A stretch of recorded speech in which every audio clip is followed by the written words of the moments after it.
তুই অখান্তে মুলকি মই আজিও নির্ধারণ করিব পারে নাই যে গজকে তোর ভয়তে ত্রিজগৎ ওই কম্পমান যার পুত্র সিংহকে তুয়ারু ইন্দ্রকে তোর পরাক্রম আকাশ মার্গ পরিচরে রথ লই যাই যার সেনাপতি পরাক্রমের প্রবল প্রকাশ এই গজকে তোর রাজ্য আক্রমণ করিবলৈ কোনেও সাহস নকৰে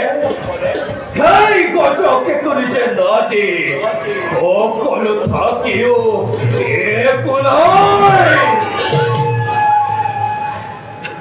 নাই নাই এনেকৈ নহব ইয়াৰ ব্যৱস্থা মই কৰিবই লাগিব যাও এই বিষয়ে সেনাপতি আৰু পুত্ৰদ্বয়ৰ সতে আলোচনা কৰবই